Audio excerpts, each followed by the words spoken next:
The final topics have been selected for Thursday's debate right here in Nashville, Tennessee, and let me take a wild guess and bet the Biden family corruption is off the table. It's time for final thoughts. Well, the second and final presidential debate is slated for this Thursday right in my backyard of Nashville. That is, if they let Slow Joe out of the basement long enough and his team doesn't pull any excuses out of thin air as per usual. But since the debate is here in Music City, I wonder if NBC's Kristen Welker will force Joe Biden to face the music on what is perhaps the biggest scandal since, well, Benghazi, the Clinton Foundation pay-to-play scheme, Hillary Clinton's private server, Hillary Clinton's deleted emails, basically since any of the shady acts committed by the Clinton crime family. But back to Joe. Now, mind you, the Biden camp still hasn't denied those Hunter Biden emails are authentic. You know, those emails that reveal Papa Joe did in fact know about his son's overseas business dealing. The emails that indicate Hunter was essentially selling access to his vice president father when his father was in charge of Ukraine policy.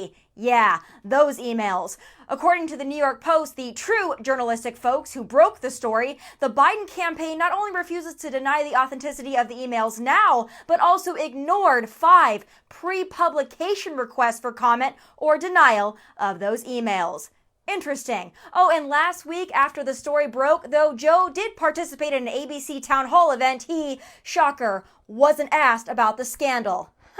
I wonder if they would let President Trump off the hook. Well, I think we all know the answer to that, since his town hall wasn't a town hall at all, but a full-on debate with NBC's Savannah Guthrie. But again, back to Joe.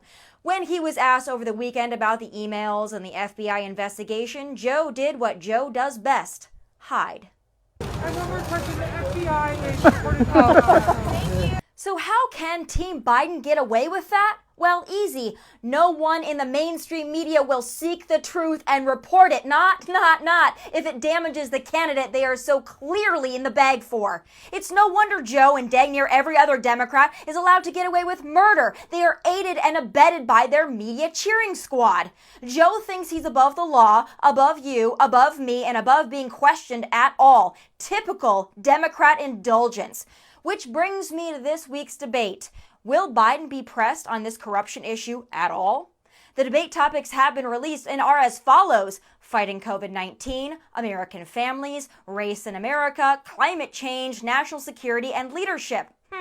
Notice foreign policy didn't make the cut, huh? It's very obvious the topics are stacked in such a way as to keep all the heat on Donald Trump and off Slow Joe, who can't handle lukewarm, let alone any heat. And it's also rumored the debate commission is also changing and adding more rules to keep President Trump from interrupting, like muting his mic. Imagine that. Hey, ever think maybe he wouldn't have to interrupt if you snakes would just ask the questions you should be asking and play fair just one damn time? Honest to goodness, it gives me a splitting headache when I hear pearl-clutching people whine and moan about Trump interrupting or talking over the moderator or his opponent. What the hell do you expect him to do? Just let Joe off the hook and smile and nod? No. Our president is smart and strategic enough to know he has to be the one to get the Biden family corruption on the debate stage. If not him, who?